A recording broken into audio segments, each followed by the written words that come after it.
नमस्कार प्यारे विद्यार्थियों और अभिभावक गणों, एक बार हम पुनः स्वागत करते हैं आपका हमारे हिंदी भाषा की क्लास में।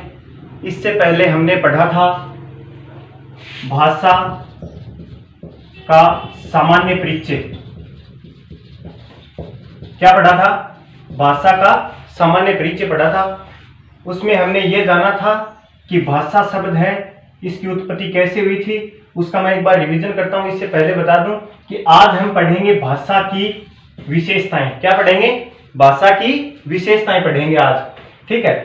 कोई भी क्लास लेने से पहले, जैसा कि हमारा जो अनवरत प्रक्रिया चलती आ रही है कि हम क्लास में पिछले दिन का जो पढ़ाया हुआ है उसका सबसे पहले क्लास जब भी प्रारंभ होती है उससे पहले 2 या 4 मिनट के लिए हम उसका रिवीजन करते हैं। और उसी के चलते आज हम भाषा का जो सामान्य परिचय इससे पहले वाली क्लास में पढ़ा था, इसका हम एक बार रिवीजन अवश्य करेंगे। देखना, आपने इससे पहले क्या पढ़ा? भाषा शब्द है। भाषा शब्द बना था एक भाष धातु। किससे बना था? भाष धातु से। अच्छा, हमें ये पता चला कि ये जो भाष धातु है, ये मूल जो भाषा होती है हमारी, मूल भाषा संस्कृत, इस मूल भाषा संस्कृत के भाष धातु से बनी हुई है। मूल भाषा संस्कृत की जो भाष धातु थी, इसका अर्थ था विचार प्रकट करना। इसका अर्थ था विचार प्रकट करना। इस प्रकार हमने इस भाष धातु के बारे में पढ़ा था। धातु के बारे में हमने आपको बताया था कि जिस प्रकार हिंदी में क्या होती है? क्रिया होती है। और जिस प्रकार इंग्लिश में वर्ब होती है, उसी प्रकार संस्कृत में क्या होती है? धातु होती है। संस्कृत में क्या होती है? धातु। और उस भाष धातु का अर्थ है विचार प्रकट करना। अच्छा, इससे आगे हमने क्या पढ़ा था? विचार प्रकट करना। फिर हमने विचारों के बारे में पढ़ा था। क्या पढ़ा था? विचार क्या होते हैं? विचार क्या होते हैं? विचारों के बारे में पढ़ा था मनुष्य के मन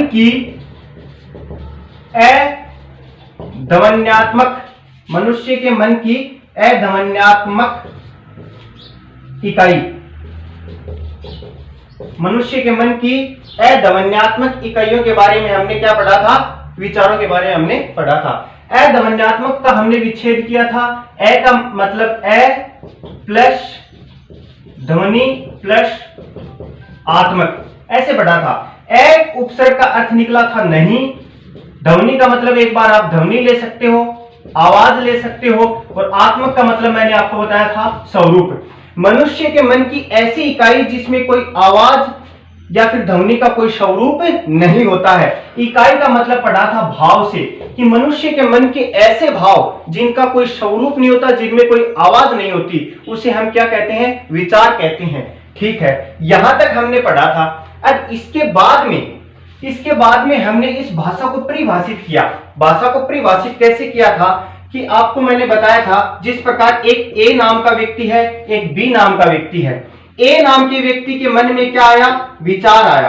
क्या आया? विचार आया। या फिर कोई क्या आया? भाव आया। विचार के बारे में हम पढ़ चुके, विचार क्या होता है। अब ये ए नाम का व्यक्ति, इसके विचारों को, इसके भावों के अंदर कोई किसी प्रकार की ध्वनि या किसी प्रकार की आवाज इसके अंदर नहीं थी। तो बी नाम का व्यक्ति इसे नहीं जान नहीं पाया या इसको ये समझ नहीं पाया। इसलिए इसने क्या किया? अपने इन विचारों को, अपने इन भावों को क्या दिया? ध्वनि का रूप दिया, आवाज का रूप दिया। या फिर ये लिखकर भी, लेखन भी कर सकता है इसका। तो ये ध्वनि, आवाज और लेखन इसके लिए क्या बन गए? साधन बन गए। क्या बन गए? साधन। तो अपने विचारों को इसने ध्वनि, आवाज या लेखन के साधन के माध्यम से बी तक पहुंचा दिया। और ये साधन ही क्या कहलाया? भाषा कहलाया। ये साधन ही क्या कहलाया? भाषा कहलाया। बहुत ही अच्छे तरीके से हमने पिछली क्लास में ये सब पढ़ा था। फिर हमने इस भाषा की परिभाषा, भाषा की जो परिभाषा थी वो पढ़ी थी कि एक या एक से अधिक व्यक्ति किन्हीं अन्य एक या एक से अधिक व्यक्तियों के समूह तक अपने भावों या विचारों को जिस माध्यम से, जिस साधन से प्रकट करता है, उसे क्या कहते हैं? हमें भाषा कहते हैं। इतना हमने इससे पहले वाली क्लास में क्या कर लिया था? पढ़ लिया था बहुत ही अच्छे से। मैं जल्दी से इसका रिवीजन किया है क्योंकि देखो, इससे पहले मैंने 2 बार बहुत अच्छे से पढ़ाया था और अब इसका एक मतलब रिवीजन किया है ताकि आप पीछे की क्लास से इस क्लास को जोड़ पाओ। ठीक है, आज हम पढ़ेंगे भाषा की विशेषताएं। क्या पढ़ेंगे? भाषा की विशेषताएं। देखना, भाषा की हर एक चीज की विशेषताएं होती हैं और वो उसके अंदर ही निहित होती हैं। भाषा की विशेषताओं में नंबर 1 पर आता है भाषा अर्जित संपत्ति है। भाषा क्या है? अर्जित संपत्ति है।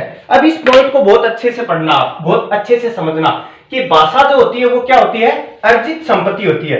अर्जित का मतलब और संपत्ति का मतलब, पहले इसके बारे में बताता हूं। अर्जित का मतलब आप ग्रहण से ले सकते हो, ठीक है, आप इसको इकट्ठा करना मान सकते हो, ठीक है, संचय मान सकते हो। जिस प्रकार, एक उदाहरण देता हूं आपको, जिस प्रकार एक व्यक्ति है, यह व्यक्ति समाज में रहता है।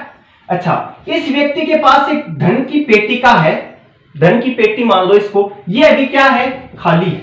क्या है? अभी खाली है। यह व्यक्ति क्या करता है? समाज में अपना काम करता है, व्यवसाय, आप जो भी मानो, काम करता है, व्यवसाय करता है, रोजगार करता है, कमाता है, ठीक है, और धीरे धीरे क्या करता है? धन का संचय इस पेटिका में क्या कर लेता है? कर लेता है। तो इसने इस धन को क्या किया? यहां पे क्या कर लिया? अर्जित कर लिया। क्या कर लिया? धन को यहां पे अपनी पेटिका में धन को क्या कर लिया? अर्जित कर लिया। जैसे कि आपके घर की मम्मी है, पापा है, दादा है, या फिर जो भी आप है, वो क्या करता है? बाहर से धन कमाता है और घर में क्या करता है? अर्जित करता है, संचय करता है। ठीक उसी प्रकार समझना, ठीक उसी प्रकार एक बालक होता है। ये मान लो एक बालक है, ठीक है, ये बालक, इसका जो बालक का जो मस्तिष्क है वो अभी क्या है? खाली है।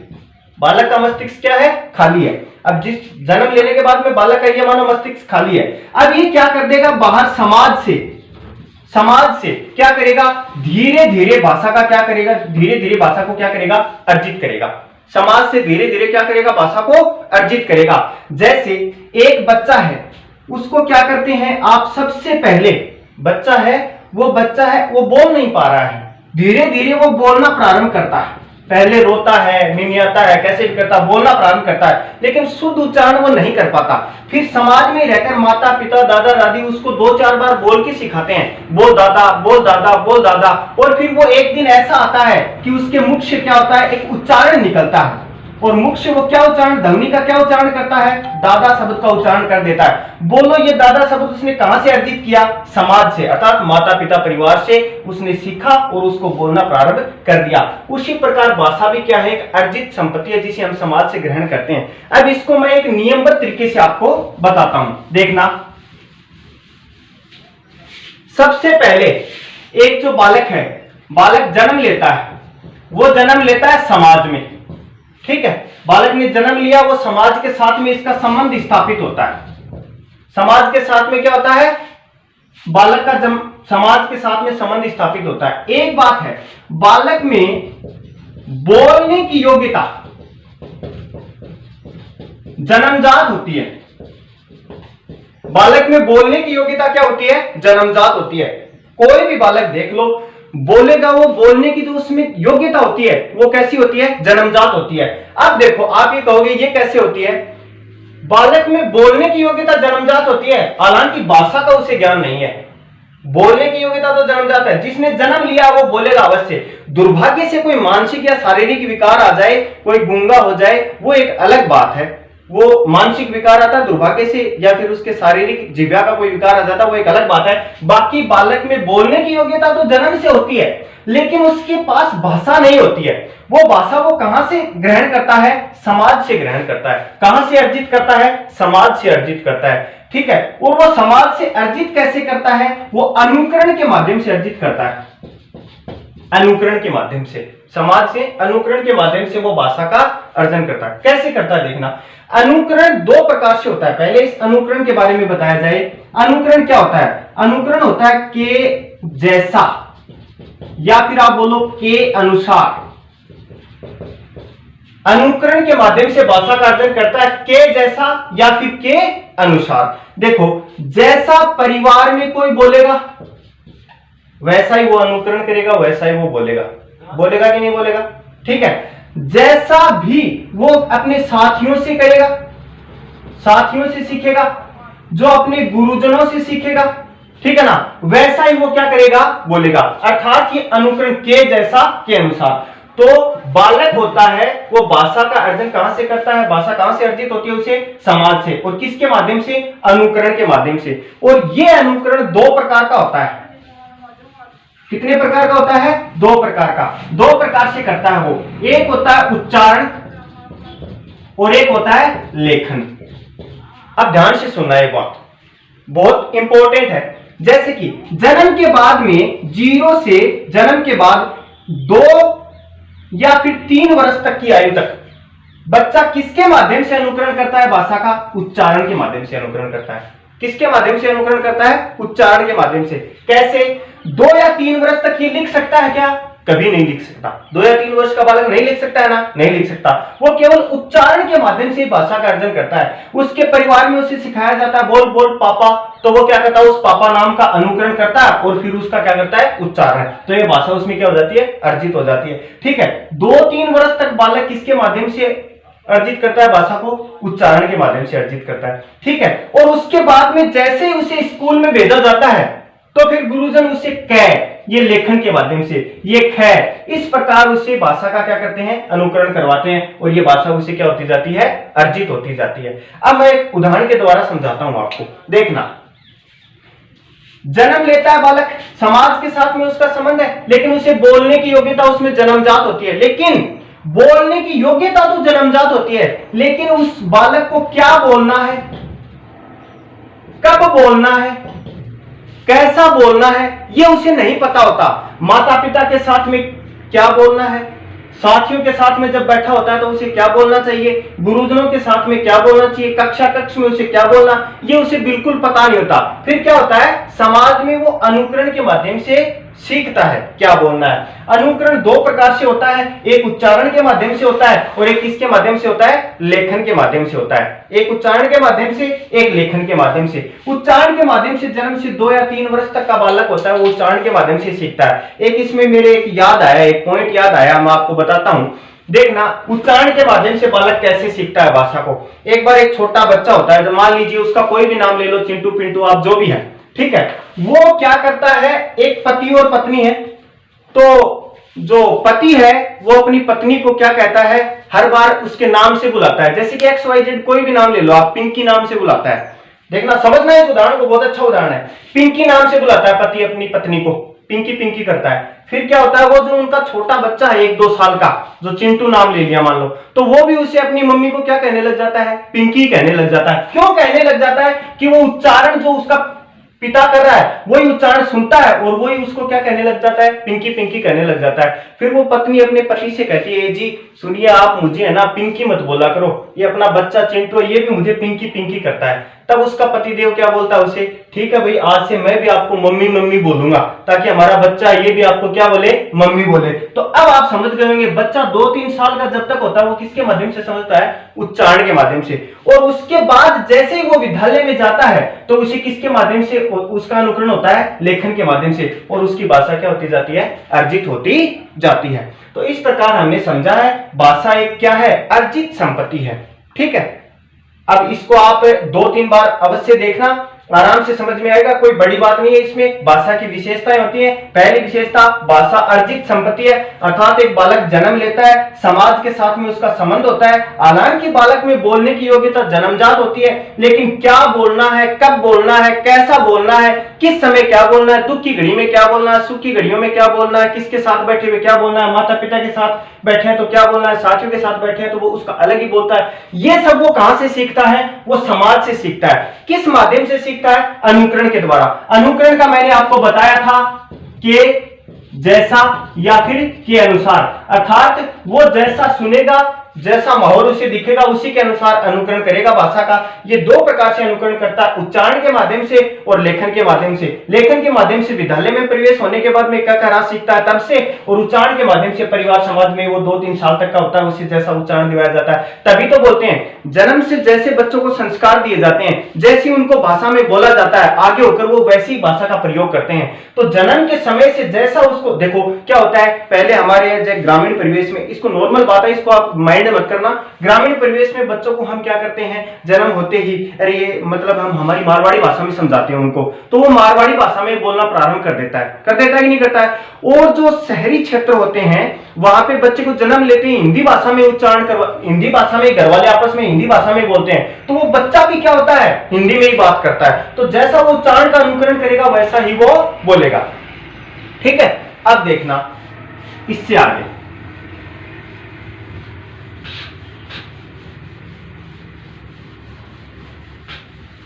पहली विशेषता हो गई भाषा क्या है, अर्जित संपत्ति है। दूसरी विशेषता नंबर 2, भाषा का अंतिम स्वरूप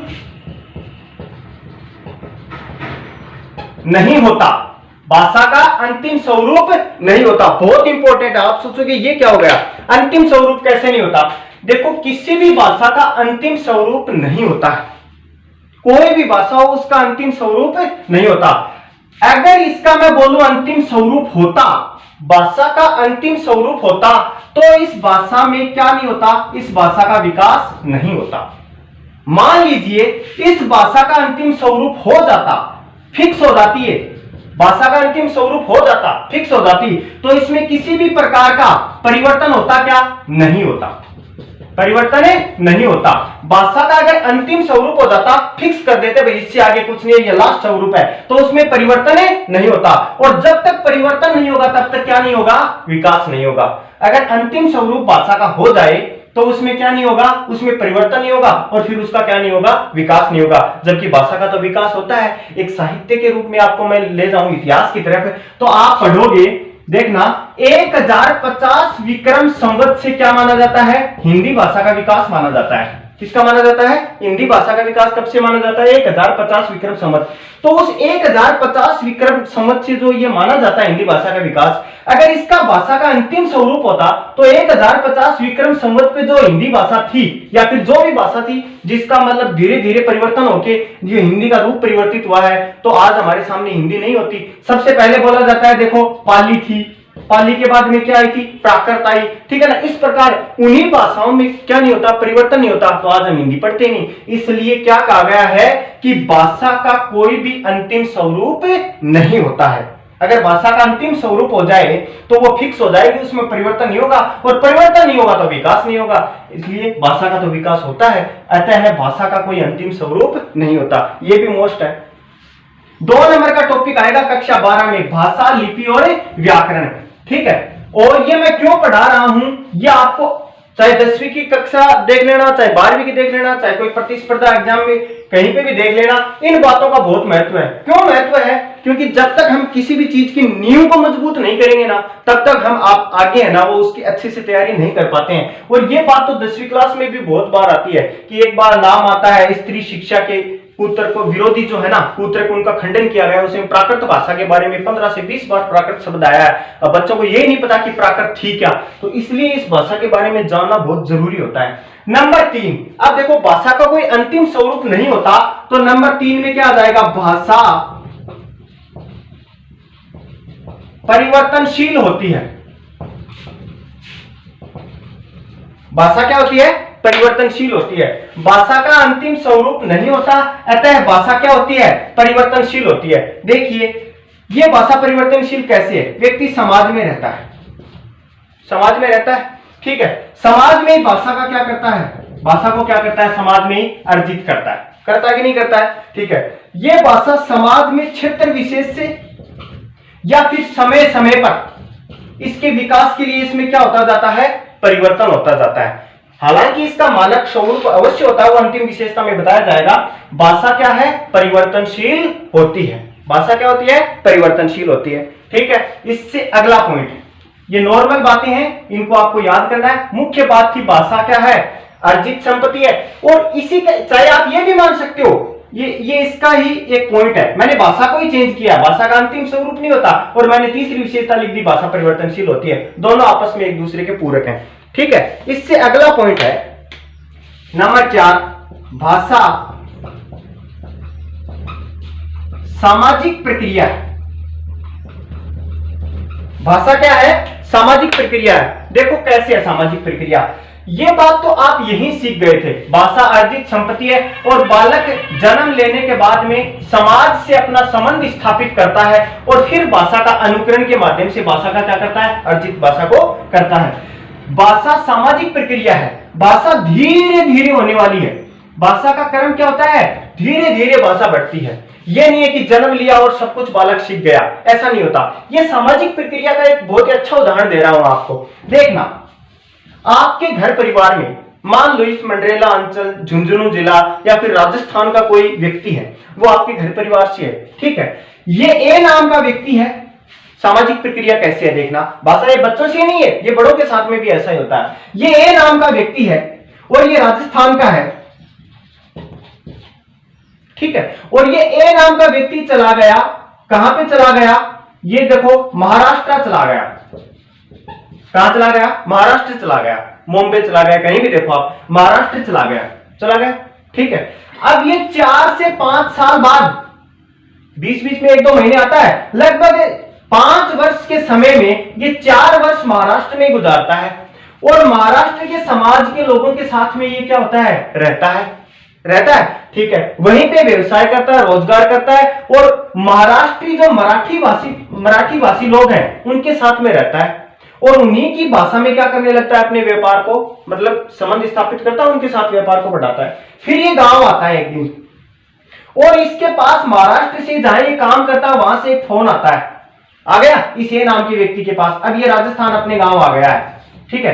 तो अब ये इसके साथ राजस्थानी भाषा में नहीं बोलेगा, तो जो मराठी भाषी व्यक्ति इसके पास महाराष्ट्र से फोन करता है, ये मराठी भाषा में ही कोशिश करेगा उसको जवाब देने की या उसको समझाने की या अपने जो भी उसके व्यापार के बारे में जो नियम गतिविधियां उनके बारे में समझाने की मराठी भाषा में ही कोशिश करेगा।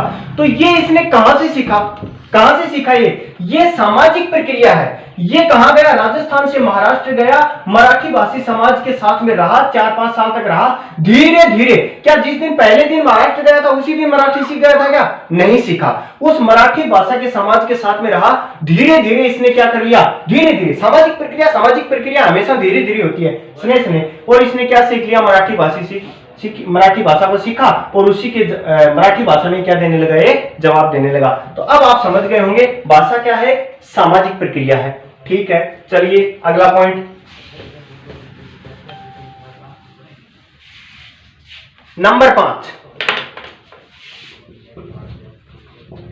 भाषा का मानक स्वरूप होता है। भाषा का क्या होता है? मानक स्वरूप होता है। देखना, कोई भी भाषा ले लो आप, उसका एक मानक स्वरूप होता है। भाषा के जो ध्वनि चिन्ह है, जो भाषा की जो ध्वनि है उसको जो चिन्हों का रूप दिया जाता है, ठीक है ना। भाषा के जो ध्वनि है उसको जो चिन्हों का रूप दिया जाता है वो क्या होते हैं? मानकीकृत होते हैं। क्या होते हैं? मानकीकृत। भाषा है उसका मानक स्वरूप होता है। कैसे होता है देखना, कोई भी भाषा ले लो, हिंदी ले लो, ठीक है, इंग्लिश ले लो, अंग्रेजी ले लो। देखो हिंदी भाषा की ध्वनियों का, जैसे मैं ए नाम की ध्वनि बोलता हूं तो इसका मानक स्वरूप ए है। अगर मैं ए का उच्चारण करता हूं तो इसका मानक स्वरूप लेखन में ये आएगा, इसका मानक स्वरूप अवश्य होता है। हालांकि भाषा का अंतिम स्वरूप नहीं होता, हालांकि भाषा परिवर्तनशील होती है, लेकिन इसका क्या होता है? मानक स्वरूप अवश्य होता है। मानक स्वरूप के बिना भाषा का विकास या फिर भाषा टिकी नहीं रह सकती। मानक स्वरूप होता है। अब मैं ए बोलूंगा तो ऐसे लिखूंगा, इस ए को मैं कभी भी ऐसे नहीं लिख सकता हूं, कभी भी नहीं लिख सकता, इसका कोई औचित्य ही नहीं है। इंग्लिश में ठीक है, ए है तो ए की ध्वनि ऐसे ही होगी, ए का मानक स्वरूप ये है।